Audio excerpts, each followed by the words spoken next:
Welcome to Kevin Deal Photography, where I take you on my journey through photography. On today's episode, we're going to be doing an in-depth review of the Neewer Q6 600 watt second strobe.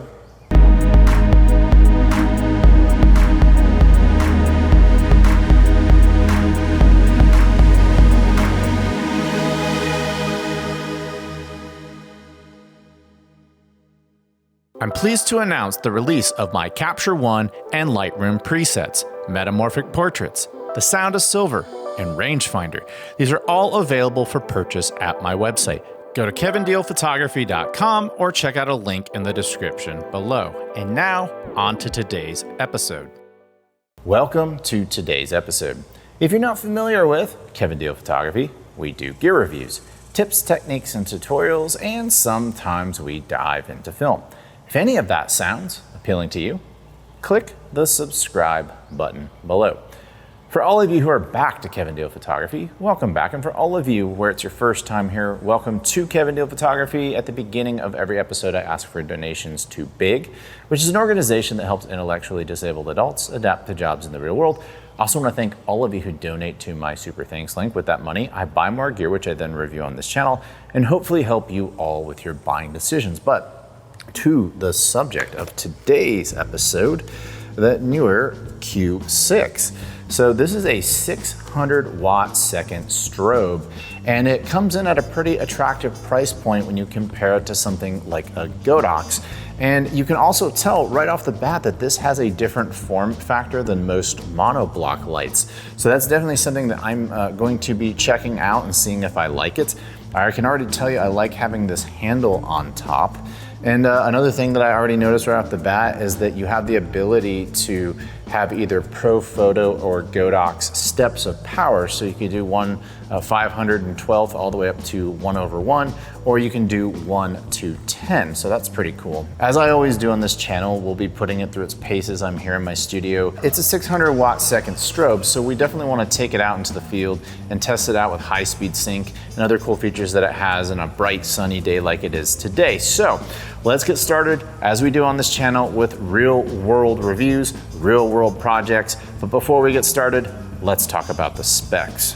The Neewer Q6 is a 600 watt second, 2.4 gigahertz TTL HSS outdoor studio flash. It has a battery life of 360 flashes at full power. Its power range is 1512 over 1/1 or 1/10 depending on which power mode you use. Its recycle time goes between 0.01 and 0.9 seconds. It wirelessly communicates over 2.4 gigahertz with a transmission distance of 100 meters. It can be controlled externally with Bluetooth via your smartphone and the free Neewer app. It comes with 5 groups, 32 channels, and 99 encrypted IDs. It has TTL, manual, and multi-modes. It has high-speed sync up to 1/8000th of a second. It comes with a 30 watt bi-color modeling lamp. Its dimensions are 7.7 by 7.3 by 6.7 inches, or 195 by 185 by 170 millimeters. It comes in at a weight of 6.6 pounds or 3 kilograms, and it comes in at a street price of $699 US. All right, so let me give you a brief rundown of the physical outlay of this guy. So first and foremost, it's a Bowens mount. This is the reflector, but because it's a Bowens mount, you can put it with any hard reflector you want. You just hit this little latch right here, twist left, and there is your bulb exposed. Moving over to the side, here's some ventilation. This appears to be the only place where I see ventilation, so something to keep in mind. Then you have this very large battery. This battery is huge, it is heavy. I notice it does not have USB-C on it, so it looks like you will have to use their proprietary charger to charge this guy. So let me put him back in. So you have a handle on top. You also have this articulating mount here. It just screws into the bottom, and then you can swivel it forward or backward, just like that. Pretty straightforward. On the side, you have some ports right here. So that does have USB-C. That's cool, that's good to know. And then you also have a sync port. So I'm assuming this does USB-C charging. Of course, I'll test that out later in the episode. But if it does USB-C charge through here, that's pretty awesome. That means that you don't have to take the proprietary charger with you. So that's a good thing. Moving on to the back, To turn it on, you just hold down this button right here, and then you turn this dial. So hold the button down, turn the dial clockwise, it pulls right up. Now I have it in Pro Photo mode, so that's 1 through 8. That's in multi-mode, which I should go ahead and show you that. Right here, you've got 3 modes. You've got multi-mode, you've got TTL mode, where it can go up and down different increments. If your guess on your flash isn't right and you need it to be brighter or darker, you can do that. And then you can put it in manual mode, which is what I normally put it in. That takes you 1 through 10. But you can also go into your menu and you can scroll down to change the type. Now we're 1/4, 1/512, 1/1, all that. So if you think like Godox thinks and you want to do like 1/512, 1/256, 1/32, 1/1, whatever, you can do that. Or you can do it the Pro Photo way. I personally prefer the Pro Photo way, but it really doesn't matter. It's just whichever one makes the most sense to you. Now, when you're on here, if you want to change your group mode, your group is over to the left and so is your ID. If you hold it down, you can go to channel 1, channel 2, so on and so forth. You can change your group as you scroll through. It can be A, B, C, D, or E. So that's how you change that. I already showed you in the menu, you've got lots of different options here. You can change the colors, you can put it in slave mode. You can change settings on the modeling lamp. You can change the modeling lamp's color temperature, which is pretty awesome. And I gotta say, so far off the bat, this modeling lamp is super powerful. I love a good, powerful modeling lamp. You can change its standby modes when it does auto off. I have it at 30 minutes. You can put delays on there. You can do masks if you wanna expose your background and expose your foreground. You can do that. It has masking modes built into it. You can do the number of masks. You can give it an ID, an encrypted ID if you need it to be super secretive and you don't want people accidentally triggering your flash. You can Bluetooth control it from your phone. You also can leave the beep on or off. I tend to have the beep on so I can know the recycling time. Now, the recycling time, 0.9 seconds. That's pretty awesome. I can't wait to test that out in the real world and see how that works.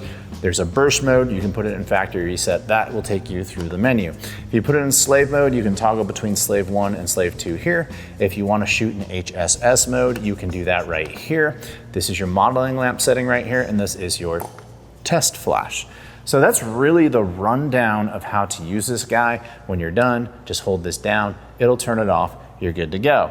I know a lot of you watching this want to see that 600 watt-second power in use. So it's a very bright and sunny day today. So that's exactly what I'm going to do. I'm going to put an ND filter on my 28-70 lens where I can take my ambient light and make it a little darker. And therefore my dark-skinned model is going to be incredibly dark and is going to need to be filled in. And that's precisely where we're going to see if this guy is up to the task. So let's go out in this daylight and see what kind of shots we can get with this Q6.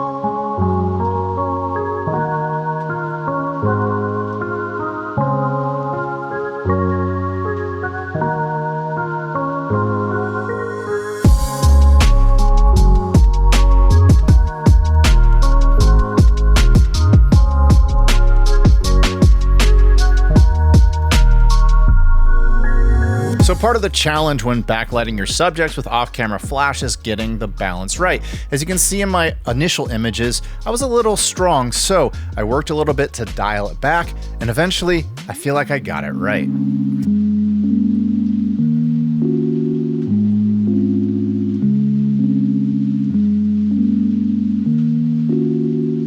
All right, so those outdoor examples were all hard light. Let's go back to my studio. I'm gonna do some more soft light examples. I'm also gonna show you how this guy can work as a slave. All right, so I'm gonna do something kind of interesting here because I don't have my Neewer trigger. I have a Neewer trigger for Canon, but I don't have one for Fuji. However, this Neewer has a slave mode. And I have this tiny little IT30 that will just flash, a very weak flash, but the IR on this will sense it and trigger this much larger flash.